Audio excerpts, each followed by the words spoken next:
तो दोस्तों, आज की इस हमारी कहानी का नाम है प्याज पराठा वाली। बीना और चंदर आजादपुर मंडी में साफ सफाई और मेहनत मजदूरी करके अपना पेट पालते थे। शादी के तकरीबन 2 साल बाद बीना गर्भवती हुई। दोनों ही पति पत्नी इस बात से बहुत खुश थे और बेसब्री से नए मेहमान के आने का इंतजार कर रहे थे, लेकिन होनी को शायद कुछ और मंजूर था। एक शाम जब दोनों काम से घर लौट रहे थे तो रास्ते में रेल पटरी क्रॉस करते वक्त चंदर का पैर पटरी में फंस गया। अरे अरे ये मेरा पैर, अरे ये क्या हो गया जी? जल्दी जल्दी पैर निकालने की कोशिश कीजिए। कोशिश तो कर रहा हूँ बीना, लेकिन ये निकल ही नहीं रहा। बीना भी उसकी मदद करने की कोशिश करती है, लेकिन उसका पैर बाहर नहीं निकल पाता। तभी उन्हें ट्रेन की आवाज आती है। जल्दी कीजिए जी, ट्रेन आ रही है। बीना, मुझे लगता है कि मेरा जाने का वक्त आ गया। तुम जाओ यहाँ से और अपना और मेरे बच्चे का ध्यान रखना। मुझे भागे को अपने बच्चे का मुंह देखे बिना ही इस दुनिया से जाना होगा। नहीं, ऐसा मत कहिए जी, मैं आपके बिना कैसे रह पाऊंगी। मैं भी आपके साथ इसी पटरी पर अपनी जान दे दूंगी। नहीं, हमारे बच्चे के लिए तुम्हें जीना होगा बीना। अब जाओ यहाँ से, तुम्हें हमारे होने वाले बच्चे की कसम। जैसे ही बीना पटरी से दूर जाती है तभी ट्रेन आकर विनोद को पल भर में ही काट देती है। बीना की आंखों के सामने उसके पति की मौत हो जाती है। एक ही पल में उसकी हंसती खेलती दुनिया उजड़ जाती है और वो एक विधवा बन जाती है। चंदर के जाने के बाद बीना बिल्कुल अकेली हो चुकी थी। अब वो अकेले ही मंडी जाती और मेहनत मजदूरी करती और उससे जो कमाई होती उससे अपना पेट भरने लगती है। एक दिन बीना घनश्याम को कुछ प्याज फेंकते हुए देख रही थी। अरे घनश्याम भैया, ये आप क्या कर रहे हैं? कुछ नहीं बहन, जो प्याज खराब हो गए हैं उन्हें अलग करके फेंक रहा हूँ। भैया, अगर आपको कोई प्रॉब्लम ना हो तो जो प्याज आप फेंक रहे हो वो आप मुझे दे दो, वो मुझ गरीब के काम आ जाएंगे। लेकिन बीना बहन, इन आधे सड़े गले प्याजों का आखिर तुम क्या करोगी? वो मैं आपको बाद में बताऊंगी। फिलहाल आप ये खराब प्याज मुझे दे दीजिए। ठीक है बहन, ले जाओ। वैसे भी ये मेरे किसी काम के नहीं। इसके बाद बीना उन खराब प्याजों को एक थैले में भर लेती है और शाम को अपने साथ घर ले आती है और उसमें से थोड़े ठीक प्याजों को अलग करके रख लेती है और जिनकी हालत ज्यादा ही खराब थी उन्हें अपने घर के बाहर बनी क्यारी में बो देती है। अगले दिन सुबह काम पर जाने से पहले बीना साफ छाटे हुए प्याजों को काटकर आटे में मिलाती है और साथ ही नमक, हरी मिर्च और अजवाइन डालकर उस आटे को गूंथ लेती है। खुद नाश्ता करके वो कुछ पराठे घनश्याम के लिए भी पैक करके ले जाती है। ये लो घनश्याम भैया, आपसे जो कल प्याज लेकर गई थी उनसे मैंने प्याज के पराठे बनाए हैं, जरा आप भी चख कर देखो। रोज दाल चावल खाकर आप बोर हो गए होंगे ना? बीना बहन, हम गरीबों के नसीब में तो दाल चावल और सूखी रोटी ही होती है, भला उससे भी क्या नाराज होना। अच्छा लाओ, तुम इतने प्यार से प्याज के पराठे बनाकर लाई हो तो खाकर देखता हूँ। घनश्याम को बीना के हाथ के बने प्याज के पराठे बहुत पसंद आते हैं। ऐसे ही कुछ समय बीत जाता है। बीना को अब 7वां महीना लग गया था, जिस वजह से वो मजदूरी नहीं कर पा रही थी, जिस वजह से उसके घर खाने पीने की तंगी हो गई थी। ऐसे ही एक रोज जब वो खाना बनाने जाती है तो देखती है कि राशन के सभी डिब्बे खाली हैं। हे भगवान, एक बार को मैं तो भूखी रह लूंगी, लेकिन मेरे अंदर पल रही ये नन्ही जान कैसे भूखी रहेगी? इस हालत में तो कोई मुझे काम भी नहीं दे रहा, अब क्या करूं? हाँ, याद आया, अपनी जमीन में थोड़े प्याज उगाए थे ना, क्यों ना उनको निकाल लूं, वो अब पूरी तरह पक गए होंगे। बीना उन प्याजों को निकालती है और पड़ोस से थोड़ा आटा उधार मांग कर ले आती है। उसके बाद स्वादिष्ट प्याज के पराठे बनाती है। उसके पराठों की खुशबू को सूंघते हुए उसकी पड़ोसन आरती वहाँ पहुँच जाती है। अरे वाह बीना, तेरे घर से तो बड़ी ही अच्छी खुशबू आ रही है। आखिर क्या बनाया है तूने? कुछ नहीं बहन, ये प्याज के पराठे बनाए हैं। लो, तुम भी खाकर बताओ कैसे बने हैं। वाह वाह वाह, क्या स्वाद है बीना तेरे हाथों में। अरे इतने अच्छे पराठे तो ढाबे वाला भी नहीं बना पाता। मैं तो कहती हूँ तू प्याज के पराठे का एक ठेला लगाकर बेच और पैसे कमा। जब ऊपर वाले ने तुझे इस हुनर से नवाजा है कि तू इतना अच्छा खाना बना लेती है तो इसका फायदा उठा। उसकी बात बीना को सही लगी और वो मदद के लिए घनश्याम के पास जाती है। घनश्याम के पास एक पुराना ठेला था जिस पर वो गलियों में जाकर प्याज बेचता था, लेकिन जब उसने मंडी में खुद की दुकान ले ली तब से वो ठेला बेकार ही खड़ा रहता था। घनश्याम वो ठेला बीना को देने के लिए तैयार हो जाता है। घनश्याम शाम को अपना पुराना ठेला लेकर बीना के घर पहुंचता है। ये लो बीना बहन, इसकी मरम्मत मैंने करवा दी है, अब तुम इसका इस्तेमाल कर सकती हो। आपका बहुत बहुत शुक्रिया घनश्याम भैया, आपका ये एहसान मैं कभी नहीं भूलूंगी। अगले दिन सुबह जल्दी उठकर बीना सारी तैयारी कर लेती है और मंडी में जाकर अपने प्याज के पराठों का ठेला लगा लेती है। लेकिन काफी देर तक जब कोई ग्राहक नहीं आता तो वो सोचती है, हे भगवान, दिन ढलने को आ गया लेकिन अभी तक एक भी ग्राहक नहीं आया। अगर ऐसे ही चलता रहा तो मैं अपने होने वाले बच्चे को क्या खिलाऊंगी। लगता है अब बिजनेस चलाने के लिए कोई तरकीब लगानी होगी। एक काम करती हूँ, कम दाम करके बेचती हूँ। एक बार मेरे पराठों का स्वाद सबकी जुबान पर चढ़ गया तो वो कहीं और जा ही नहीं पाएगा। इतना सोचकर बीना आधे दाम में प्याज के पराठे बेचने लगती है। कम दाम में बहुत सारे लोग बीना के पराठे खाने लगे। कुछ दिन बीना ने सबको कम दाम पर ही पराठे बेचे, लेकिन फिर जब उसके ग्राहक बढ़ गए तो उसने रेट बढ़ा दिए। लेकिन तब तक वो पूरी मंडी में प्याज के पराठों वाली के नाम से मशहूर हो चुकी थी। कुछ ही दिनों में उसकी अच्छी खासी कमाई होने लगी थी। वो भगवान के आगे हाथ जोड़कर बोलती है, हे भगवान, तेरी कृपा से और कुछ अच्छे लोगों की मदद से मेरा काम बहुत अच्छा चल पड़ा है और मैं अच्छी खासी कमाई कर लेती हूँ। बस मुझ पर ऐसी अपनी कृपा दृष्टि रखना ताकि मैं अपने बच्चे को एक अच्छी जिंदगी दे सकूं। कुछ ही दिनों में बीना खुद का ढाबा खोल लेती है। अब उसकी खूब अच्छी कमाई होने लगी थी। उसका काम और बढ़ गया था, इसलिए उसने अपनी मदद के लिए 2 लाचार औरतों को रख लिया था। बीना की डिलीवरी का समय भी आ गया और उसने एक बेटे को जन्म दिया। महीने भर का रेस्ट लेने के बाद वो वापस काम पर जाने लगी और अपने साथ अपने बच्चे को भी ले जाती। अब वो काम संभालने के साथ साथ अपने बच्चे की भी अच्छी परवरिश करने लगी और खुशी खुशी उसके साथ रहने लगी। तो दोस्तों, जैसा कि आपने देखा कि ये 2 पति पत्नी कहीं जा रहे थे, तभी इसके पति का पैर रेल की गाड़ी के नीचे फंस जाता है और इसकी पत्नी उसे छुड़ाने लगती है, लेकिन वो छुड़ाने में असमर्थ हो जाती है। उसके बाद वो उससे कहता है कि तुम यहाँ से चली जाओ, तो ये कहती है मैं यहाँ से नहीं जाऊँगी। तो वो कहता है तुम्हें हमारे बच्चे की कसम। तो वो वहाँ से रोती हुई चली जाती है दोस्तों। उसके बाद वो कैसे धीरे धीरे करके अपना खुद का कारोबार करती है और अच्छे से बहुत ज़्यादा पैसे कमाने लगती है और अपने बच्चे को भी बहुत ज़्यादा ध्यान रखती है।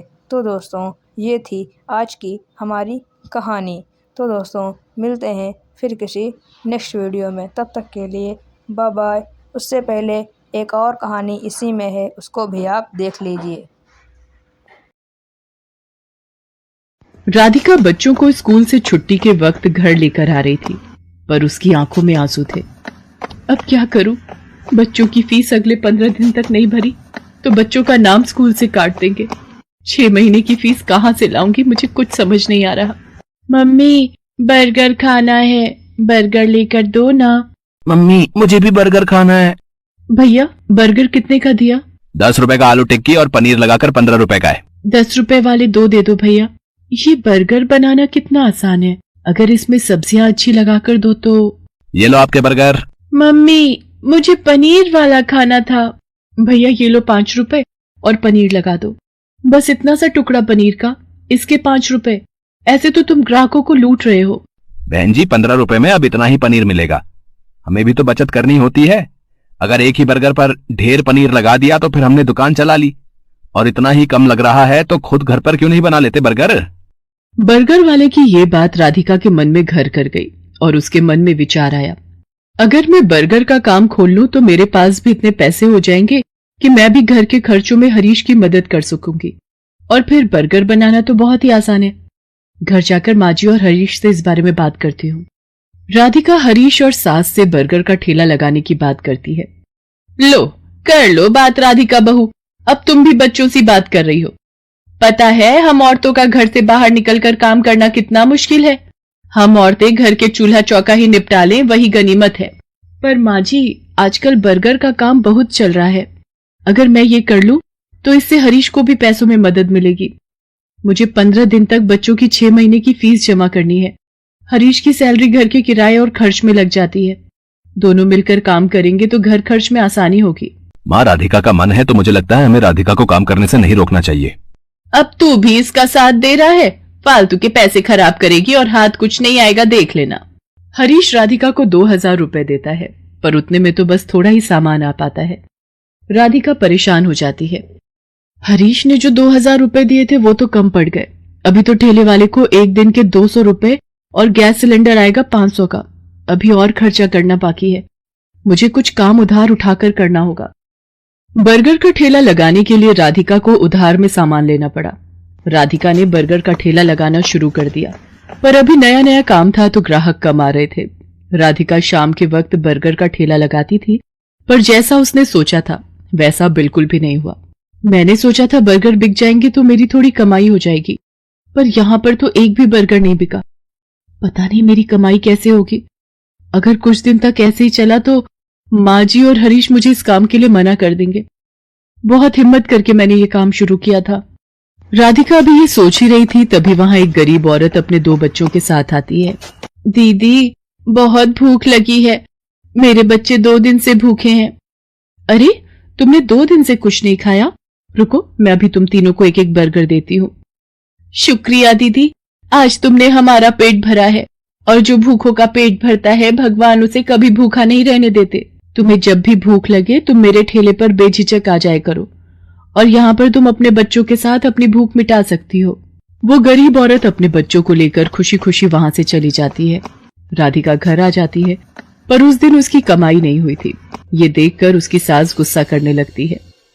लो, मैंने तो पहले ही मना किया था कि ये चोचले पालने की जरूरत नहीं है। पिछले 3 दिन से मुश्किल से 100 रुपए कमाकर घर आ रही है और सामान लगा लेती है 2 से 3 हजार रुपए का रोजाना का। अब रोटी सब्जी तो बनेगी नहीं, हम सब ये बर्गर खाकर पेट भर लेते हैं। क्यों, अब तो तू खुश है ना अपना नुकसान करके? माँ जी, मैं कोशिश कर रही हूँ ना, और मुझे विश्वास है एक दिन मुझे अपने काम में सफलता जरूर मिलेगी। राधिका अगले दिन ठेले वाले से ठेला किराए पर लेने के लिए जाती है, तो वो उसे मना कर देता है। देखो बहन जी, मैं पिछले 4 दिन से तुम्हें उधार पर ठेला दे रहा हूँ, है 200 रुपए रोज का किराया है, बस आज के लिए और उधार दे रहा हूँ।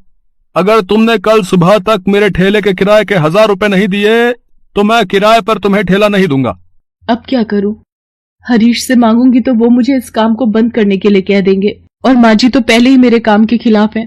पर मुझे अपने बच्चों के लिए पैसे जोड़ने हैं। हे भगवान, मेरी मदद करो। राधिका भगवान से प्रार्थना करती है कि उसके ठेले पर ग्राहक आ जाए। तभी नमस्ते जी, मैं पीछे वाली गली में बर्गर की एक दुकान चलाता हूँ। यहाँ से गुजरते हुए 2 दिन पहले मैंने आपको ये बर्गर का ठेला लगाते हुए देखा था। मुझे 15 दिन पहले एक अनाथ आश्रम के लिए बर्गर का ऑर्डर मिला था, पर 10 दिन पहले एक हादसे में मेरी सीधे हाथ की हड्डी टूट गई, जिसके कारण मैंने अभी बर्गर बनाने का काम रोका हुआ है। पर मैं ऑर्डर के पैसे ले चुका था, इसलिए मैं वहां मना भी नहीं कर सकता। अगर आप उस ऑर्डर के बर्गर बना सकें तो मेरी बहुत मदद हो जाएगी। मैं आपको इसके लिए अच्छे पैसे दूंगा। जी, मैं जरूर करूंगी। आप मुझे बता दीजिए कितने बर्गर बनाने हैं। शाम को 4 बजे ही वहां पहुंचना है। जिन्होंने मुझे ऑर्डर दिया है उनके बच्चे का जन्मदिन है, वो अनाथ आश्रम 4 बजे पहुंच जाएंगे। वैसे मैं आपके साथ अपने एक आदमी को काम पर लगा देता हूं जो आपकी इस काम में मदद करेगा। ये 5000 रुपए आप एडवांस रखो, बाकी के पैसे मैं आपको काम खत्म होने के बाद शाम को दे दूंगा, ठीक है? वो व्यक्ति मानो राधिका के लिए भगवान का रूप बनकर आया था। राधिका की सारी परेशानियां दूर हो जाती हैं। वो अपने उधार के पैसे भी चुका देती है और बच्चों के स्कूल की फीस भी जमा कर देती है। उस व्यक्ति को राधिका का काम इतना पसंद आता है कि वो राधिका के साथ पार्टनरशिप में काम करने लगता है। राधिका अब एक बर्गर की दुकान चलाती थी। राधिका की मेहनत और हिम्मत देखकर उसकी सास और हरीश बहुत खुश थे। तो दोस्तों, जैसा कि आपने हमारी इन दोनों कहानियों को अच्छी तरीके से देखा, तो अगर आपको हमारी ये कहानी ज़रा से भी पसंद आई हो तो वीडियो को एक लाइक करके चैनल को सब्सक्राइब कर लीजिए, क्योंकि हमारे चैनल पर आपको इसी तरीके की कहानी मिलती रहेंगी। इसी तरीके की कहानी आपको यहाँ पे देखने को मिलती रहेंगी, इसीलिए आप हमारे चैनल को सब्सक्राइब कर लीजिए। तो फिर दोस्तों, मिलते हैं किसी नेक्स्ट वीडियो के साथ। उससे पहले आप हमें कमेंट करके बताइए कि आपको किस तरीके की कहानी देखना पसंद है, क्योंकि जिस तरीके की कहानी आपको देखना पसंद है हम भी उसी तरीके की कहानी लाने वाले हैं।